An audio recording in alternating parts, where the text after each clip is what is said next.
Eric Morgret is on the show today. Almost show 100. Very exciting.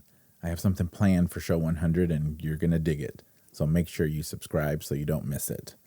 We talk about my near-death experience and how maybe I need to reevaluate my priorities. They may be a little bit wonky. Then we talk about what he's up to. You know, he's doing film festivals and he's planning for special Crypticon events. All that information will be in the show notes, so check that out. Then I tell him that I'm not a really big fan of Joe Dante, and he tries to convince me otherwise, but you let me know if it worked. It didn't. I'm not a fan of Joe Dante. But first, we have a new title sponsor, The Sneakers Friend. The Sneakers Friend is a premium cleaning solution that you can use on your favorite sneakers, and they're going to look great. As you know, I have a lot of shoes, and I don't wear most of them because I don't want to get them dirty. I know that's ridiculous. That's what shoes are for. But I've been wearing my shoes now and then cleaning them up with The Sneakers Friend, and I'm super impressed, super happy. I'm going to continue to wear my shoes. Now, if you go to the website, thesneakersfriend.com, I'll link it. You'll know exactly where to go. Sign up on the mailing list. You're going to get a 15% discount code when the product officially drops. I've been using some sample product, super impressed, super happy, and I actually used this product on a $2,000 pair of shoes. Now that's trust. So go to thesneakersfriend.com, sign up.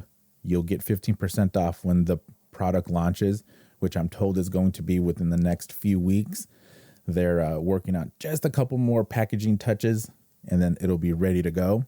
And I know that you're going to be super happy, especially if you have cool sneakers.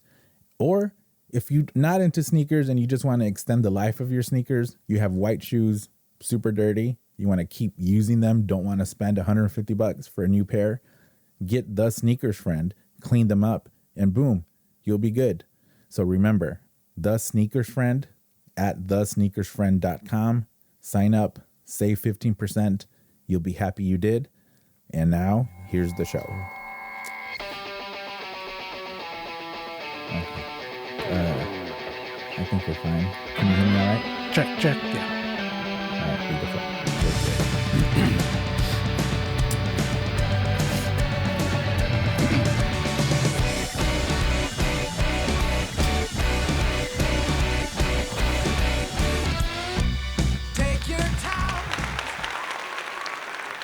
Hello, everybody. Welcome back to the CZ Media Podcast, episode 96.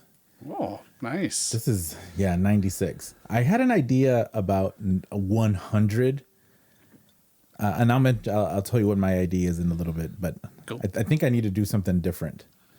But everyone, thank you for listening. Remember, you can follow the show on Instagram, and you can tune in on your favorite podcasting app. I'm on all of them. iHeartRadio, Stitcher, Spotify, and Apple Podcasts. And you can also see me lovely face on YouTube. The shows are now on YouTube. Although the last show that I did was not on YouTube because it was a phone interview. Oh, well, that would have been interesting. Yeah. One side. With just me talking. Yeah. Today I'm talking to my boy, Eric Morgret. Hello, Carlos. I think you should pronounce your last name Morgret. People have done that because the origin of my name is hard to know for sure. Some people, well, maybe it's French. So it's Morgret. It's like, no, it's British, but yeah, you should go fancy. No, go super fancy, and then drink with your pinky up, and Morgret. Sit up higher. There you go. Welcome. We'll cheers, even though cheers, it's bad luck to cheers to non-alcoholic drinks. So how you doing, Eric? Yeah, doing all right. I asked you to be on last week, and then a couple days later, you replied and said, "What are we going to talk about?" And I don't think I replied for a while because I had no plan. Okay, like usual. I don't know. That'll work. You know, do you listen to the Bill Maher podcast? I've listened on and off. I am real low podcast listening right now. I'm kind of like, because I'm doing so many audio things, right? That I do like sports. Brock and Salk's like the main podcast I listen to now. And occasionally when I get other chances, like, well, let's see who's talking about. What is hanging around on my podcast app? I've been listening, and it is brilliant. It is really good. And I wasn't a big Bill Maher fan for a super, super long time. But now that I've been listening to more of what he's saying, like actually, long form, it's really interesting. He's a really interesting guy. He's been in show business for like 40 years, Forever. Super long time. Mm-hmm. So it's not like he's, it's not like he has any perspective of what it is to be normal, like middle class. But he's really interesting to listen to. And his podcast is called Club Random, which he does in the basement. Well, I don't know if it's the basement of his house, but he does in his house. And I'm like, hey, I'm sure this guy stole this idea. And then he talks to just interesting people about whatever. It's just a flow of consciousness just talking. I'm like, man, this prick stole his idea from me. You're on what, episode 96? I think there's some folks who have been doing it a little longer than you. No. Not this free form stuff. Who else has done it free form? I don't know. Somebody, I bet. No. Well, so listen. So Corolla really got this podcast thing started back 13 years ago. So he's on. Right. He's been doing it, but his is basically a morning show. It's a radio show, 2 hours long. Yeah. So it's structured. He has a full staff, and then Kevin Smith has been doing tons of podcasts for almost that long. Yes. But they're all, they're all comic book and, very geek oriented. Yeah, super geek. Yeah. And then, there are other, but nah, he stole it from me. Okay. We'll go with that. Put that on your Instagram description. That's right. As copied by Bill Maher. So I didn't really know, but then I started thinking, man, what's wrong with me? I know exactly what we're going to talk about. Okay. Well, at least to get it started, is my near-death experience. Oh, all right. Have you ever had a near-death experience where your life flashed right before your eyes? Yeah. Long time ago, but yes. Mm-hmm. Well, now I want to know before I tell you mine. When I was a teenager, my dad and I used to do a lot of mountain climbing. Not like the guys who hang off Yosemite or something like that, the super cliff hanging stuff, but mountain climbing is like the Devil's Bedstead in Idaho and a few other peaks like that. And we were climbing up one time, and for some reason I had this thought. I was directly behind him, which isn't really the smartest way to climb. So I thought I should move to the left or the right. So I moved off axis with him, and within 30 seconds, a minute, big bunch of fucking rocks come slamming down the hill right where I was, because he'd hit a loose rock and set it down. So yikes. That was kind of close, but not. So would you have been a goner? Oh, yeah. Well, heavily injured at least, but potentially, because it was a pretty good. We were at the kind of angle where you're not sheer climbing, but you're also not walking straight up. You're sort of like on all fours, more or less. Oh, okay. So there was a definite major incline. Oh, yeah. Yeah, it was a heavy incline. Yeah. I was probably war bonnet. A rock would have probably knocked you out, and then you would have tumbled down, and then all those rocks would have landed on top of you. Yeah. Yeah. That's probably war bonnet. I think that was the peak we were climbing. Man. On the upside, you would have had one of those fancy Viking burials where they bury you just with rocks. Set me on fire. You would have just needed the cross. I'm like, that's good. Yeah, but what was yours? Since I escaped injury, let's find out if you did. If I had bit it, I would have required actual burial, because it happened in the front and right as you get into our house, right as you enter our house. We have this. The house is a fake split level, and the studio is downstairs, but it's not like a family room or anything. So it's all mine. So 99% of the people are just gonna go up.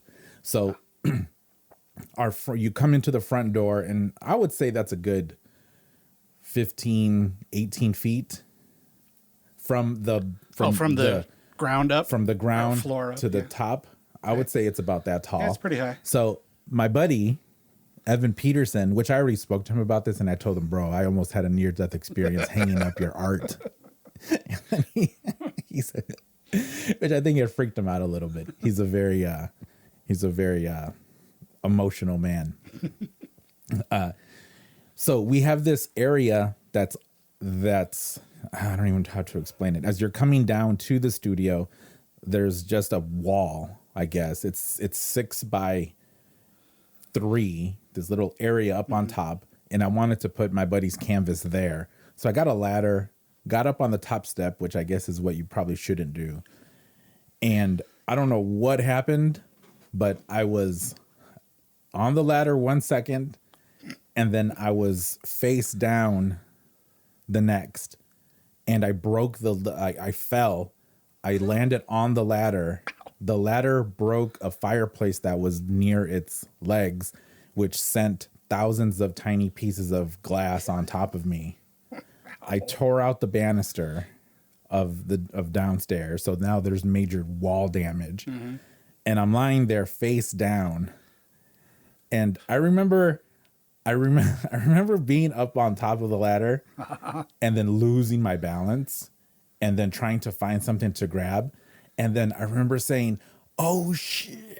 And then that's I don't think I said the whole word, but I said that going down.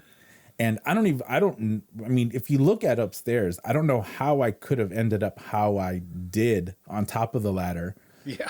Because that's 6 foot down, but I still landed really far out.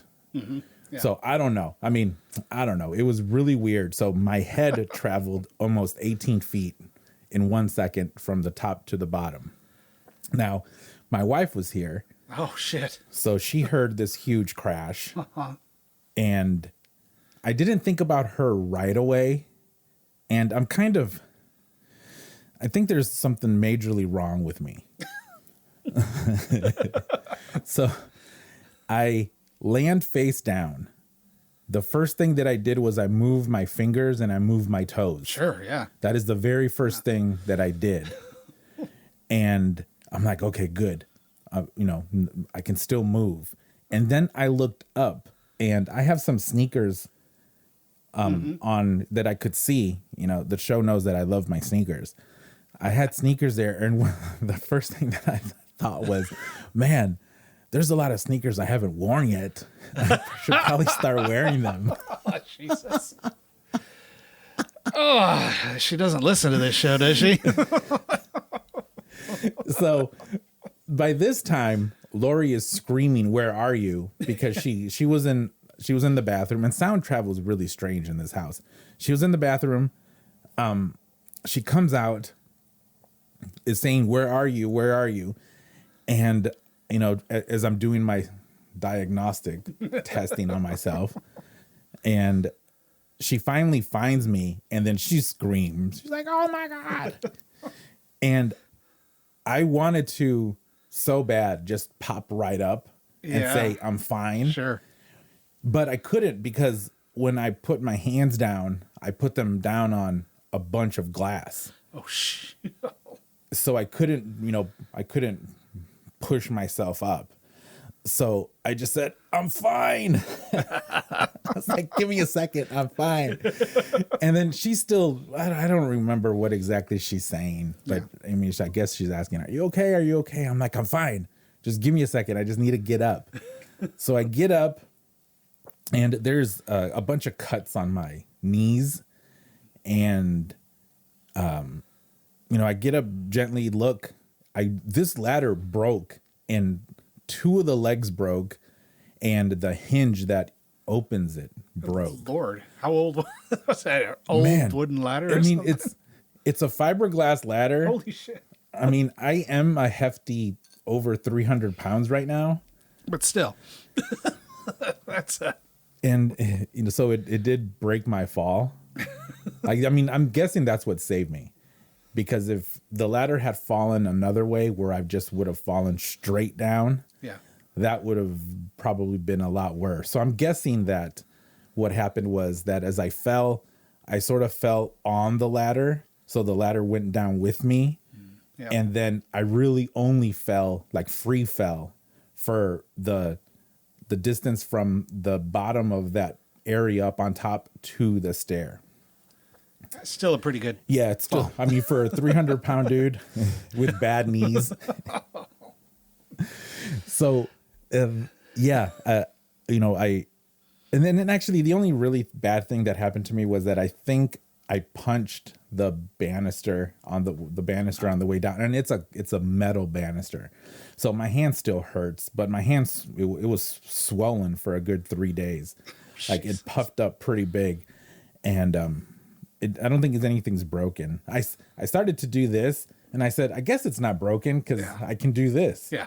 I think And you're then good there. she's like, yeah, I guess so. And I'm like, all right. So I just monitored it, and I'm fine. But that is, I've been in a car as it got shot, and I've been across the street when someone got shot on the other side of the street. Oh, damn. And I remember when I was in the car, I was about 17 years old, and I was hanging out with a friend, and her friend were just little troublemakers, and we were driving, just cruising, and I'm in the back seat like a schmuck, and they throw up a gang sign to someone as driving by, except that those were real gangbangers, so they chased us for a super long time. And in Aurora, back in Illinois, Aurora is like a normal city, but all you have to do is drive 10 minutes out, and it was nothing but cornfields. It's farmland. So these dudes chased us for a good 10, 15 miles. And then I was in the back, and I remember the car came up alongside us, and then I saw a guy hold up a gun, shoot. Well, no, but when I saw him get up, I got down. Yeah. And then the window broke. Jesus. But I don't know. I was a kid. Yeah. I don't think I really processed it as, you almost got shot. So I wasn't bothered by it. Sure. My friend was more upset by it because her window broke and she had to explain it to her parents. Well, I did this. Anyways, we got a broken window. So this one was a little bit more, I thought about this one. I'm like, man, like, what would have happened? Yeah. If something had really happened. So then I told my wife, we need life insurance. And I have a lot of shoes I need to wear. Oh, yeah, we should maybe go on a vacation. We want to, No, I didn't tell her that right away. I told my buddy first that's one of the first things that I thought. So since this happened, I've worn about 3 pair of shoes that I've had for a while and I've never used. But it is really interesting what goes through.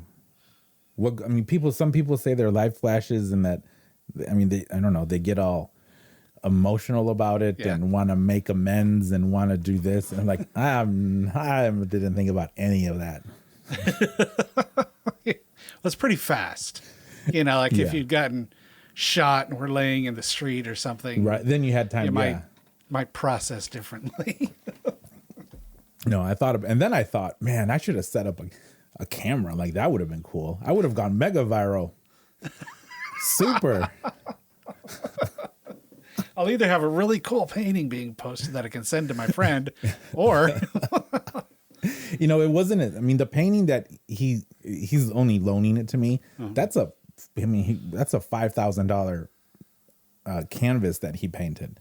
Good thing it wasn't posted up and pulled apart. So later I thought, man, I'm glad I didn't rip it, because it's canvas. Yeah. You can rip it super easy. Yeah. Unframed canvas. Man. It's like a hanging canvas. Yeah, Although, that'd be. I don't think he would have been too pissed off at me if I had accidentally tore it hanging it up. So then what I wanted to do was, I told Lori, I need to go get another ladder because my ladder's broke. Yeah. I need another one. And then she told me no. She said, no ladders for you for a little bit. I'm like, I'm fine. I am fine. But definitely, test out those ladders. Luckily, I do have life insurance. My parents bought life insurance for me when I was 15 years old. Saw things coming. Yeah. And they've always kept it. And when they passed last year, all of that stuff just went to me. Right. So yeah. I told Lori, if I kick the bucket, you're going to be sort of okay. At least for a couple months. At least, I mean, at least you don't have to worry about, burials are expensive. Yeah, they are. They are tons of dough. Yeah. So like, you don't have to worry about that. And you can go on like a fancy trip or something. I was like, what do I get if I shouldn't even joke about that, but it is a little bit funny. Yeah. You got to joke about that. You I mean, know, otherwise, right? That goes back to something I bitch about sometimes with movies where there's a death and everybody's always serious.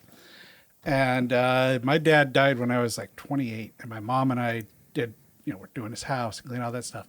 Dark jokes were part of the process because it sucks and you're going through a lot of shit. So dark jokes are plenty good. There are those few people that don't like that, don't dig it at all. I made. Oh, I don't even know if I say the disease, people will know exactly who I'm talking about. But someone that I know has a condition. I mean, it's not horrible, but he has a condition. And one day they were feeling a little bit down. Mm-hmm. And then I said, "Is it your blank acting up?" And then he didn't answer me. And I'm like, man, oops. I'm like, don't tell me that. Don't tell me that. Like you're gonna die, and then the last thing that I joked about was your condition. And he did not appreciate that at all. Yeah, he was upset for a few days. Confessional kind of heavy stuff. You've probably heard me talk a little bit about it on Strange Hands Radio, but my mom died of dementia. And the big event of the last few years, we all know it takes older people. Yeah. But when she first went in, my mom was 4'9", maybe 5 feet tall. And the first time she went into where she really had to get in for care, she escaped twice over an 8-foot fence. And, you got two ways you react to that. You go to the people running the place, go, "Oh, hell, you let my mom get away." I thought it was great and hilarious.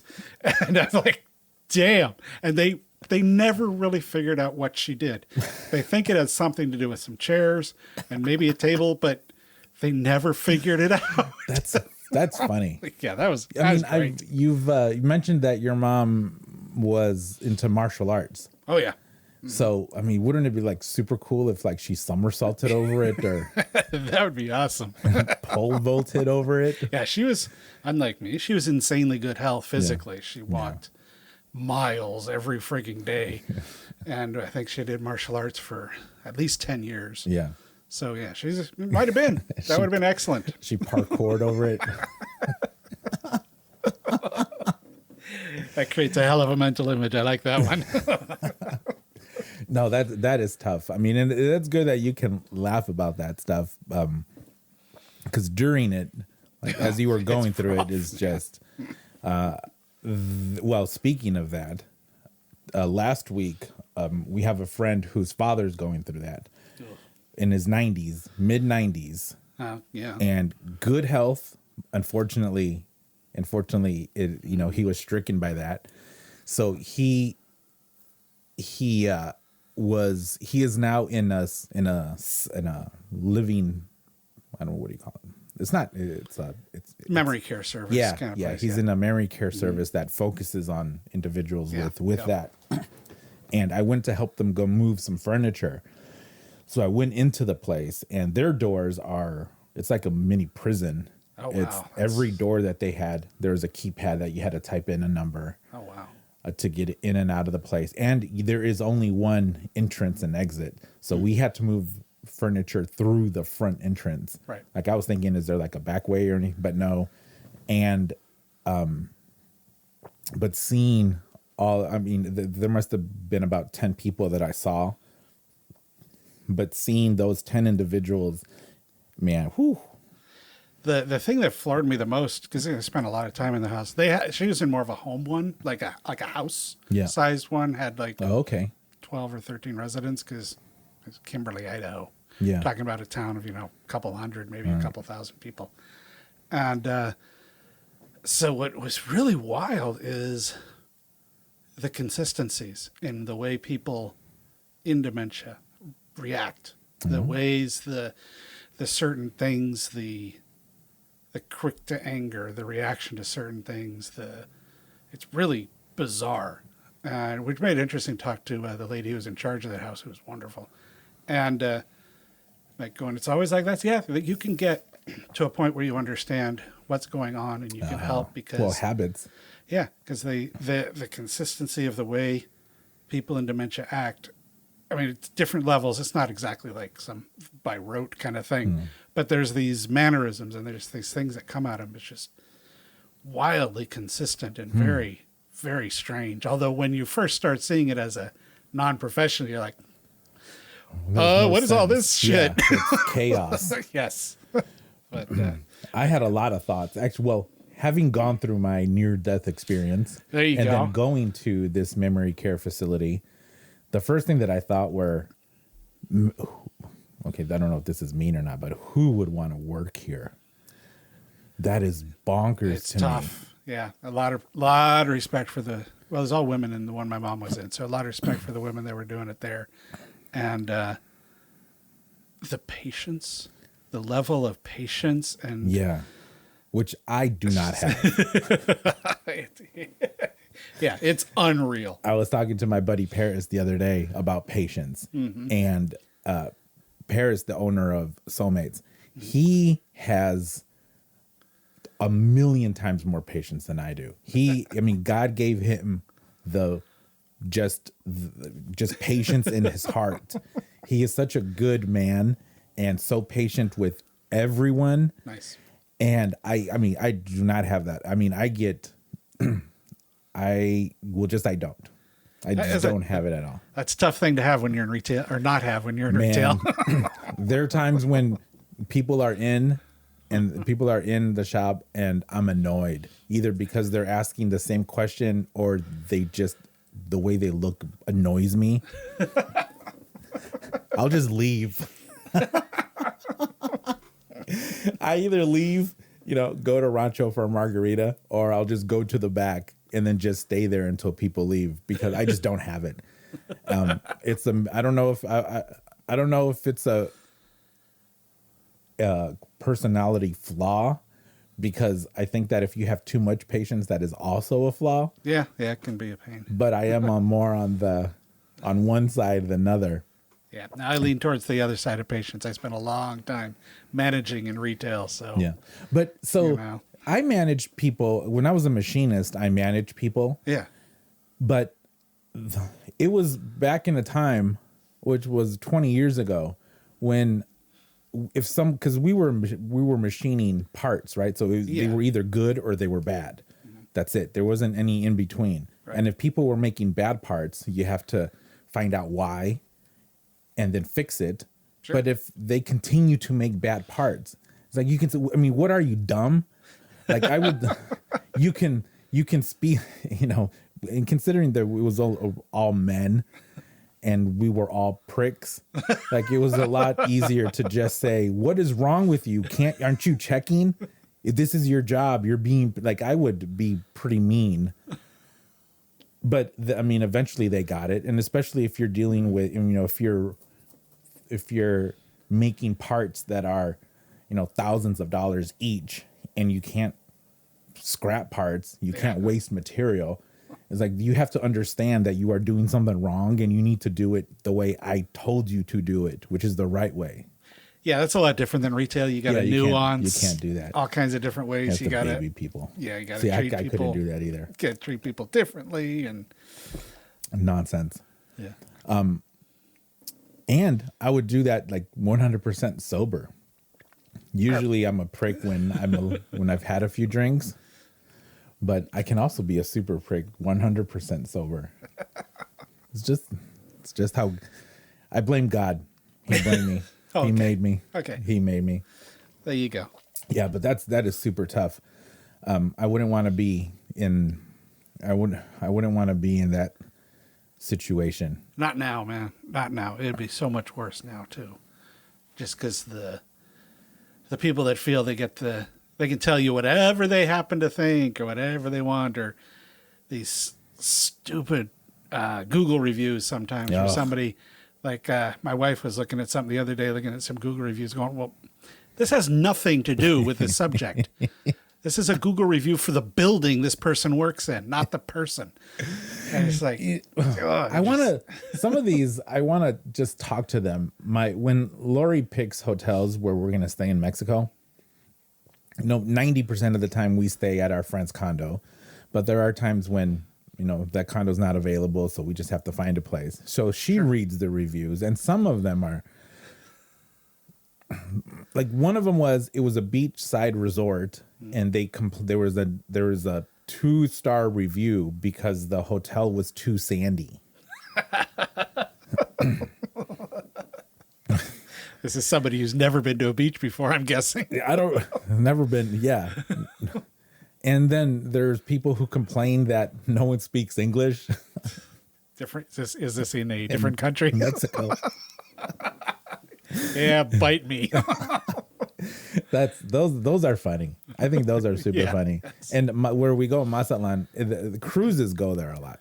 Mm-hmm. So when the cruise comes in, we just see just basically a bunch of white people that come into the city and go. And we decided to just have a little fun day at the aquarium. They had supposedly built this brand new fancy aquarium. So we went, and there were quite a few people upset that the aquarium would not take dollars. Which I kind of get, because I don't know if the boat has if they would sell you pesos. Mm-hmm. If they weren't told that you need to have pesos, I sort of get it. But at the same time, you're not at a border town, right? Where you can just easily go, they probably do that along the border, or like in super popular places or touristy places. Sure. Yeah. I would put that more on the boat than the place you're going to. But then the way these people were complaining, I'm like, oy vey. It's like, oh my goodness. This is what they mean about ugly American. Oh God, yeah. This is 100% what they mean. Oh geez, yes. There's a lot of that out there. You know what I should do? I should print out these cards that say, "You are an ugly American."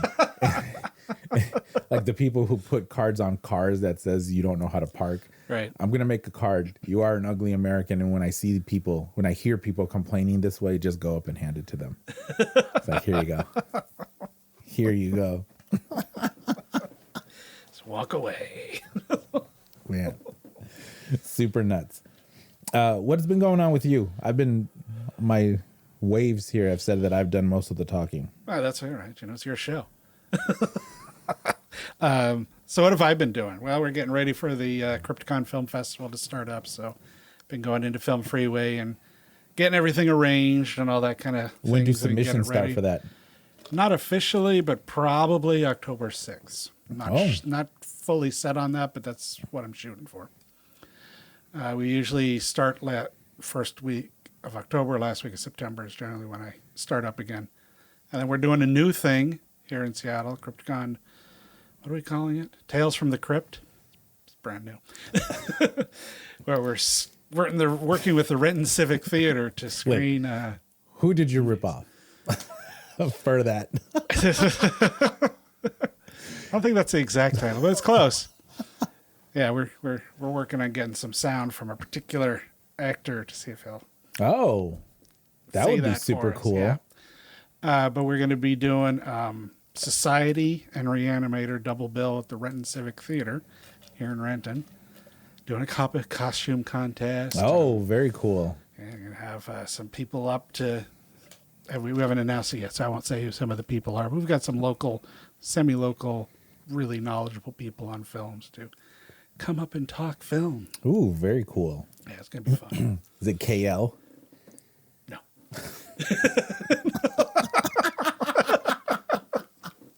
I figured. Two of them run a film festival, and the other one is probably, if not the favorite, close to the favorite panelist that Crypticon has. Oh. If you've ever been to Crypticon and seen any of the interviews and some of the I panels, know who this you've is. seen him. You know him. He's wonderful. He is one of the coolest people on the planet. Yeah, super. And when is this again? October 23rd. Okay. So I'll put that in the show notes. There is a link. Yeah, they're for sale now at Renton Civic Theater or at Crypticon. So I'll link to those. I saw Society for the first time when Joe Bob did it. Oh, it's a messed up film, man. I mean, yeah, it's a little bit of a slow burn, but it's definitely. I kind of compare it to Peter Jackson's Dead Alive. Peter Jackson's Dead Alive is a slow burn. Well, maybe you're thinking of a different movie, man. the one where everything happens at the end with the probably Bad Taste. Bad Taste and Dead Alive have almost the same ending. With the lawnmower. That's Dead Alive, but that happens. I had memories of that being at the very end. It could just be because once the shit really starts, it just goes crazy. It just keeps on going? Okay. Yeah. All right. For me, the grossest scene in Dead Alive is near the very beginning when the lady's eating the soup that has the... I need to see it again. Yeah, it's... Okay, side note. My wife and I we do our own show called OurRealityHappyHour.com. Oh, cool. .com. Well, it is OurRealityHappyHour.com, but it's our... And we used to do purely 90-Day Fiancé reviews. Oh, jeez. We did a lot of them. We did like multiple seasons, but the patience done with 90 Day, with any reality TV done, just absolutely done.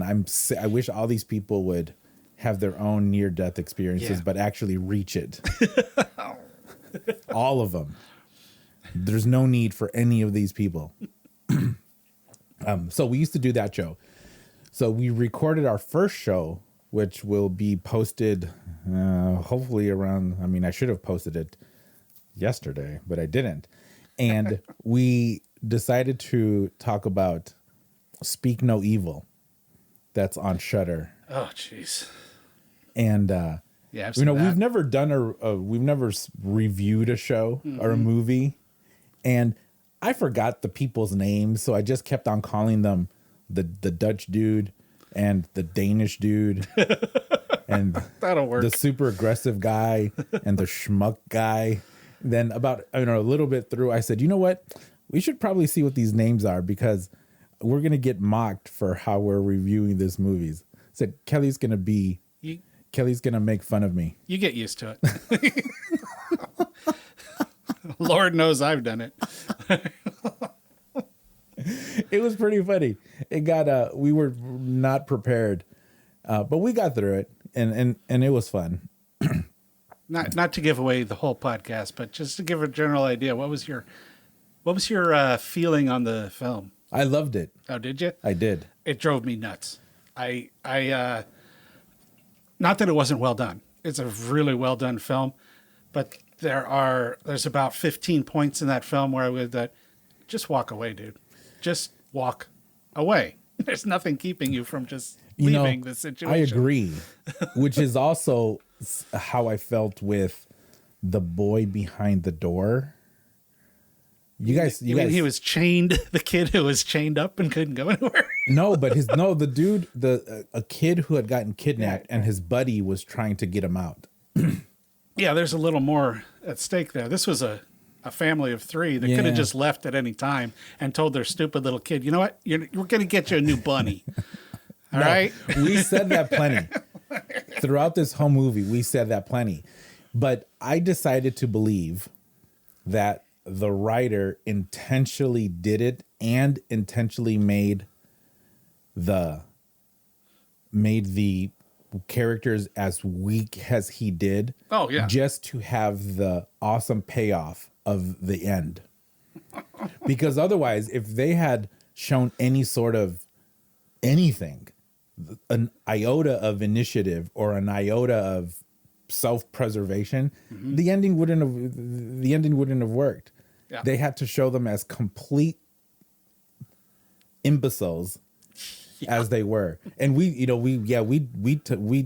I even went as far as to say that they are showing the two spectrum of men, like the two super. Well, the parodied perspective. Yeah, exaggerations, right? Yeah. So that's how I explained it. Like the exaggerative exaggeration of two types of men. Well, don't give away your whole podcast.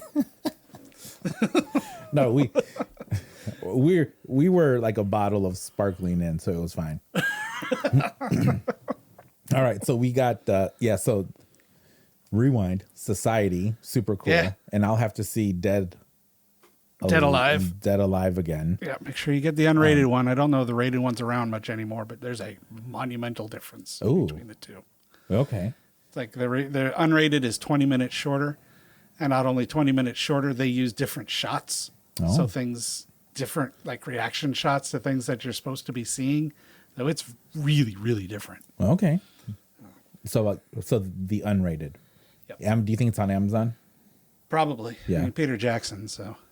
It was fun when Lord of the Rings first came out. I was still working at Suncoast, and people would come in. You got anything else by Peter Jackson? Yes, we do. Have you heard of Meet the Feebles? Check that out. He did Meet the Feebles. Yeah, That's funny.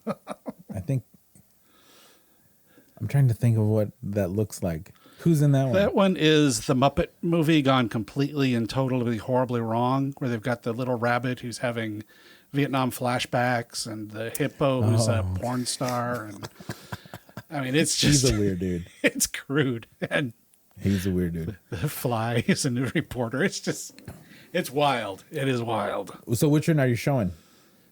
No, we're showing Reanimator, not Dead Alive. Stuart Gordon's right. Reanimator. I'm sorry. See, I'm all whacked. This club soda's got me messed up. That's too strong, man. Yeah, too strong. But gotta love Reanimator. Oh, hell yeah. I've seen that a few times. Yeah. Quite a few times. Yeah, that one's relatively well known, but screens are always fun. Groups are fun. Yeah. Although I did like one guy's response on Twitter, I think, where he's like, Society. You know what? I've seen Society. You're not getting me alone with a whole bunch of people in a large room. It's like, okay, that's good. Now you have to come and see the movie to know what that is all about. A lot of yep. I won't paint a visual picture. Yeah. Yeah, that's one that's really easily massively spoiled. Right. So the 23rd. Mm-hmm. All right, so we'll put that in there. So you got this going, you got film festival going. Where do you find time to do all this stuff? I would just Do it. Yeah, do what you got to do. And you got, you're also working on getting that movie, man. Short little film. Waiting on a location. We're going to the location on Saturday, I think. Oh, cool. So I get to talk to him. Good. Although, man, he asked me for help bottling. Okay. No, not bottling. He asked me for help doing something, and I couldn't do it. I'm like, man, I wish I could have just to build goodwill. Yeah. But I will go Saturday and buy a bunch of his product, which should also be goodwill, because we drink a lot of his bottles. Yeah. We drink a lot. Nice. All right, what else? What else you got? Whatever else comes up. Strange John's Radio. Do that a little bit. Heard of that? Man, how come my game hasn't kicked off? No one cares. Your game? Yeah, my game where I pick. No, I guess, not pick. I guess the movies. I guess who picked who. I don't know, man. I think it's fun. I actually have started. I looked at the ones for what came out today, this Thursday, the 29th. I'm going, I bet this might be a weird one for them, because it's a strange grouping. But you figured it out, so that's kind of cool. I've talked to Kelly about this. You guys all have your own. Methodology. Yeah.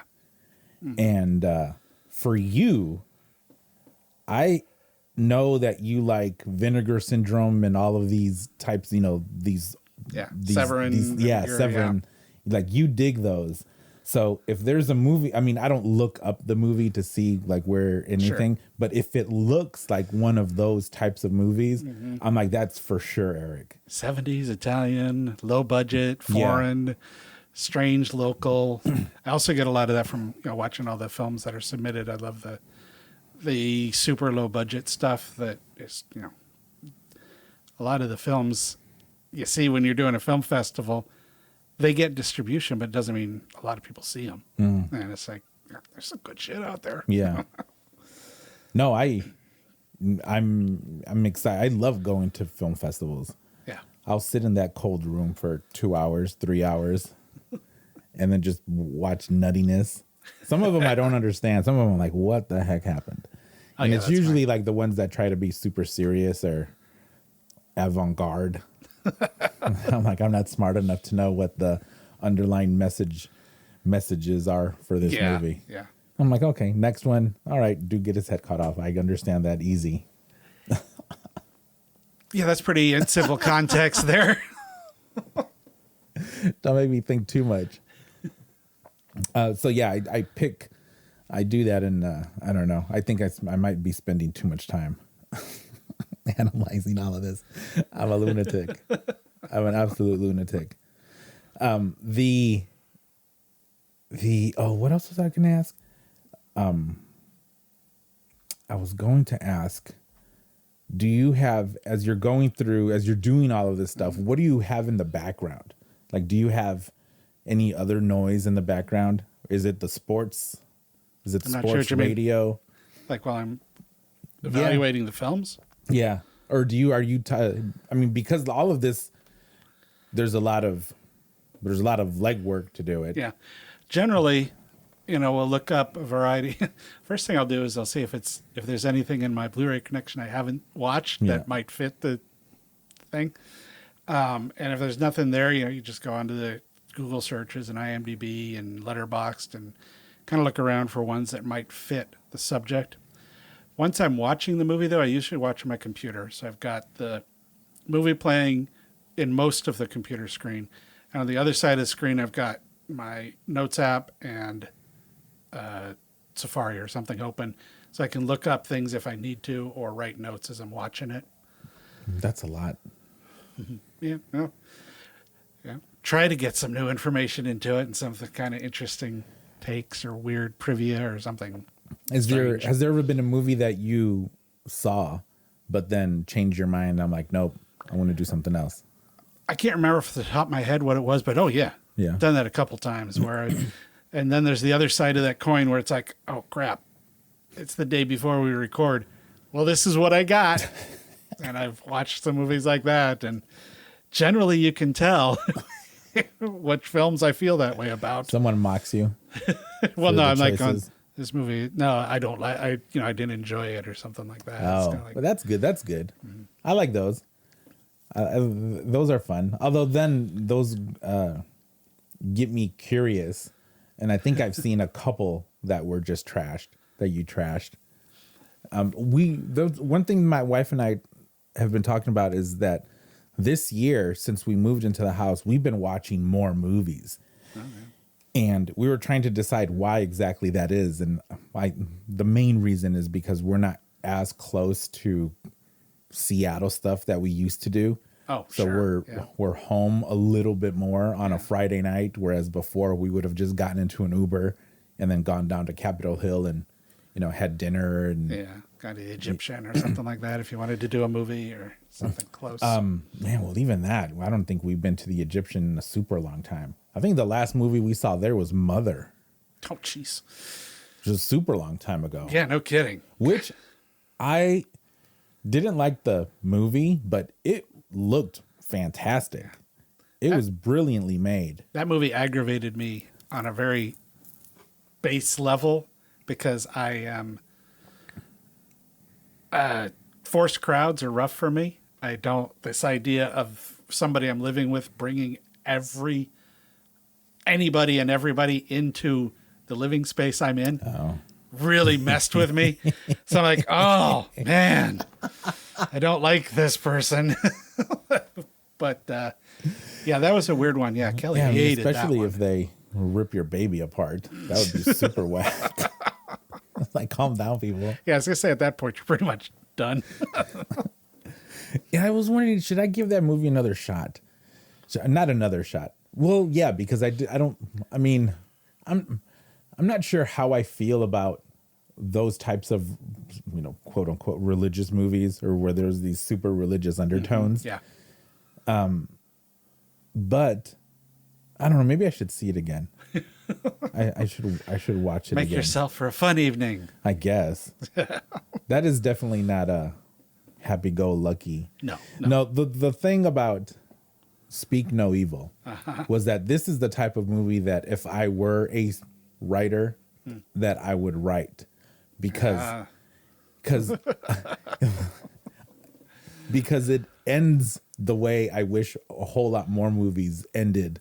Do you ever watch a movie or a show and you just think someone has to die?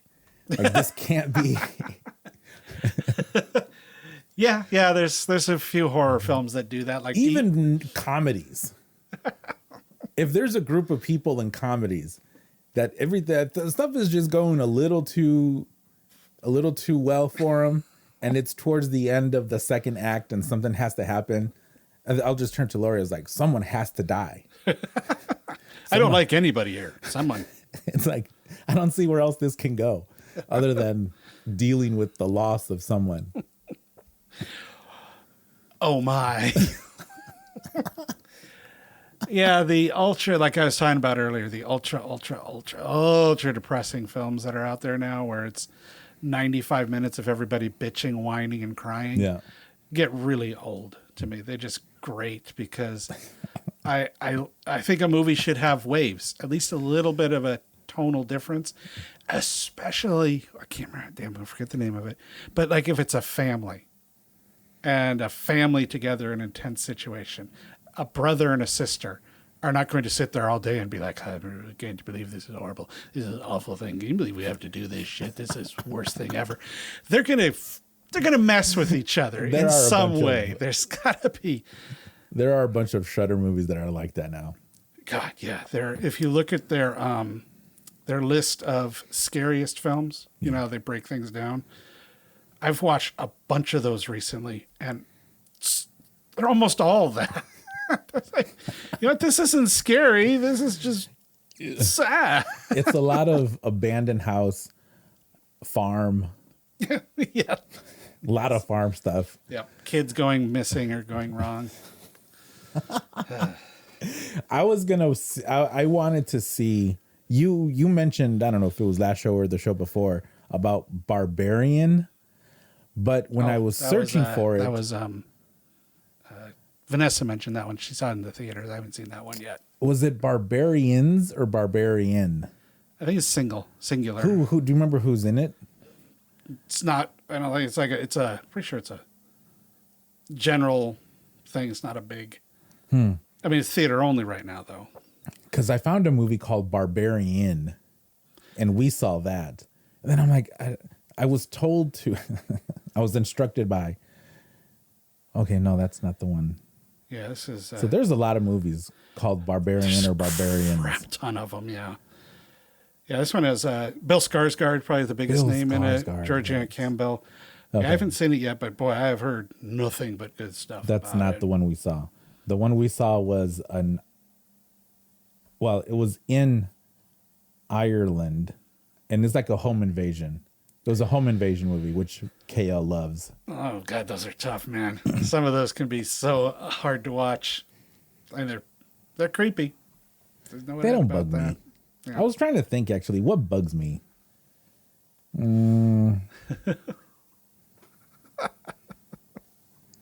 Yeah, I don't know. Comedies bug me a lot of the time. There you go. You and Vanessa can talk about that sometime. She doesn't like comedies either. No. I love them. Give me the stupid crap. I don't care. I mean, most of Eddie Murphy's catalog, especially in the early 2000s, it's all just ridiculous. Oh, you get into the mid 90s and beyond, and Eddie Murphy just gave up. Tanks. But some of the stuff he did in the 80s was really good. did some really good films. Like Robert De Niro. Comedy master Robert De Niro?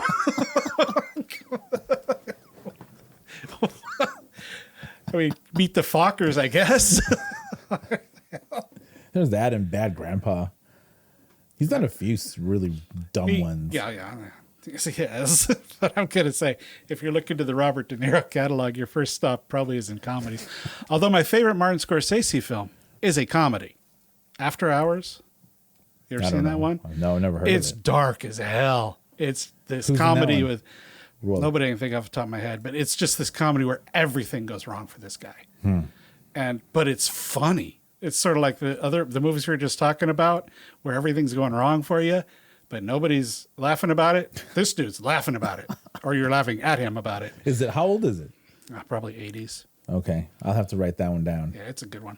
I really like it, partially because it's so different from what he usually does. But yeah. Speaking of directors, what do you think of? And as we end the show here, what's your opinion on Joe Dante? You're gonna love it. He's What? a friggin' master, man. He has done great movies. He's not perfect. He's not, I'm not saying he's Alfred Hitchcock, Gremlins. Okay, what has he done in the Matinee. last 30 years? I don't care what he's done in the last 30 years. He's been becoming an ambassador for film. He's letting people know about movies out there. That he's kind of Martin Scorsese in it, where he's doing. He has 2 films in pre-production right now. I mean, I don't know what they're going to be. He's also done a shit ton of TV. Done a lot of TV. Hey, he did 10 episodes of Hawaii Five-0. See, I don't blame him for doing that. It's like, hold on, I get to travel and stay in Hawaii, and you're going to pay me? Yeah, I get some. I was watching Shudder's The Scariest 100, or that Yeah, I new watched one the that just come out. first one of that, but And it's like they went to him, and I'm like, anyone, I just hate this guy so much. it's like, why? It's like they put his name, Joe Dante, and then underneath it, Gremlins. Sure. I'm like, okay, is this relevant to anyone under 40? When was Gremlins? Early 80s, 84. right? 84? Okay, so you're looking at 40 years. Sure. Okay. I watch movies that are 100 years old. I don't know if 40 years old. Well, right. Nosferatu's over 100 years old, man. I'm still here for that. Then I would rather them do a holographic image of the director who did that and then just have him speak than to hear Joe Dante talk. It's like, I get it. Let's move. Eli Roth, does Eli Roth show up on this? Yeah, I think he does. Does he? Okay. Does. He's always these talking head. He's one of him and Rob. I put him and Rob Zombie sort of in this one category of people I wish were much better at making movies than they are. Yeah. Because they both love and know horror so well. Yeah. Eli Roth talking about horror is a lot more interesting than most of his films. Do you know the story of him writing Cabin Fever? I don't know. He was working on Howard Stern's Private Parts. Okay. And he was doing something for Howard, and while he was doing it, he was writing. And then he showed the script to Howard, and he really dug it, and was I don't know if he actually helped him make it, but Howard would talk about it all the time about that with Eli. That one is a great example of what we were talking about, why it's fun to go to theaters. Because I saw that at SIFF as one of their midnight films years ago. And listeners of Strange Hands Radio have heard me talk about this before, but I'm saying it again. I in the theater, I loved that film. It was so much fun. The crowd was completely into it, and it was a great time. I got excited. Oh, it's out. I'm going to pick it up, watch it on DVD, take it home. Oh, well. Okay, this movie's fine. Were you buzzed? I don't think so, but it was midnight, after midnight. But a great crowd. My favorite movie-going experience ever was also a midnight movie, Bubba Hotep. Oh, I did not like that. Oh, I loved it. That was so fun in the theater. So fun. I was bored. Not me, man. I still like it. I thought, unlike Cabin Fever, which I watched later and go, all right. I can still watch Cabin Fever again. It's fine. Part 2 sucks, and then the remake is stupid. The remake is incredibly pointless, even as it for a remakes. I'm like, Jesus, come on, man, give it at least a few decades. Like, come on. But yeah, and people talk about that one he did, the Green Cannibal one, Green Mile. It's a very different film. But Green Inferno. The Green Inferno. I loved it. I thought so little of it because I was expecting the guy who did Cabin Fever, who just did out some outrageous gore. Yeah. And this is a cannibal movie. You know, I'm thinking Cannibal Feroz, Cannibal Apocalypse, all these cannibal films that are insanely over the top. I'm going, are you going to get to any extreme gore at any point in this movie? No, but there was enough. Nah, there wasn't. And I liked it that the people who were cannibalized were a bunch of tree huggers. Well, they're always going to do that, but it wasn't like, can you do something more? I don't know. I was expecting so much. I wonder if he's working on anything. I don't know. He's so good at his, kind of like Joe Dante. He's an expert at going through films and knowing movies. And we're talking about a guy who started with Roger Corman. Well, who is awesome. Is Roger Corman in this? Shutter? I don't think 100? so. I don't know. I haven't seen him yet. I'd rather hear him talk about it too. Well, yeah. I don't know. Me too, but it's still I've had it with Joe Dante. And your reasonings are incredibly sound. So thank you for sharing. I don't need reasoning. So you're saying if any director stopped making movies in the, 95, they're no longer worth considering being good directors? No, but what I am saying is that, but still, Gremlins. Yeah, Gremlins. See, there's a difference here. I think there's probably, I don't know, you seem like you should be old enough to know what happened when Gremlins came out. When Gremlins came out, it messed with the audience. I was 6 years old. The trailers were this sweet little kind, fun, cute little Mogwai thing. None of the crazy violence, none of the crazy gore. So all these people go to this movie and like, did she just explode a gremlin in a microwave? And just the insane crap that went on. I mean, it's one of the two films that gave us the PG-13 rating because people were so pissed off that it was advertised nothing like it is, which is part of why it makes it so cool, which also means Joe Dante was involved in that. Because you come from the Roger Corman school of filmmaking, you go, how can I make this get people in the seats and then get them talking about it? And man, he nailed that. It was so much fun. You know what? This might be blasphemy, but I don't think I've ever seen Gremlins all the way through at one go. I'm pretty sure. I mean, I remember seeing parts of it. I just don't remember seeing, start to finish. Right. And I don't think I've ever seen Gremlins 2. Gremlins 2 is insane. It's flat out insane. It is so over the top ridiculous. Did Joe Dante do that one too? No, I don't think he did. He was involved with it. I don't remember who he did directed it. The Howling. That's him. That's Joe Dante. Okay, I like The Howling. Mm-hmm. That was even older than Gremlins. That's in the 70s, I think, isn't it? No, early 80s. But he got in. Yeah, the reason he didn't do Howling 2 is because the guy who wrote The Howling thought he did a crappy version. I'm going, Mr. who did Howling 2, you should have stuck with Joe Dante. He would have had a much better second film. Man, that was the peak of his prime. Been all downhill from there. Of his prime. Matinee is a great movie. I don't think I've ever heard of that. It's fantastic. It is. It's kind of this. Wait, the year is that 68? No, it's probably in the 90s. Okay. But it is just an absolute brilliant film about love of movies. You want me to not listen to one of your shows? I just completely spoke over you. But if you want me to not listen to any one of your shows, do a Joe Dante show. Let's see. When should we do that? See, the thing is, you should listen, and then you'd understand why. Maybe there's more here than I thought. I'm closed-minded and stubborn. All right, that's enough for me. Okay. You've got stuff to do. I do. I have to go wash my car and clean my house. Oh, sure. Well, thank you so much. Pitch whatever it is you want to pitch. I'll put the Crypticon double feature in the show notes. Cool. But pitch away. Strange Eons Radio, man, coming every Thursday. We're coming up on episode 200, which will be the first week in November, I believe, is our 200th episode. And we talk all kinds of crazy-ass films, largely genre, sometimes not. You know, we like to throw in disco and ninja movies every once in a while, because why not? But, yeah, I would say that's the main thing. Come check out Strange Eons Radio. And if you like movies, Crypticon Seattle Film Festival happening next year.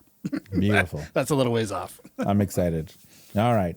I'm going to record. This show is 100% sponsored by the Sneakers Friend, which is a new sneaker cleaning solution that will be available within the next couple weeks. They're the title sponsor of the show now, but I will do a whole thing before the show to put at the beginning of the show. But the sneakersfriend.com, sign up, get 15% off when it launches, and then we'll be doing a whole bunch of stuff with them. And thank you everyone for listening. Don't forget, like, subscribe, share, iHeartRadio, Stitcher, Spotify, and I think that's it. Oh, and YouTube. You get to see our lovely faces. Thank you. Adios. Yeah.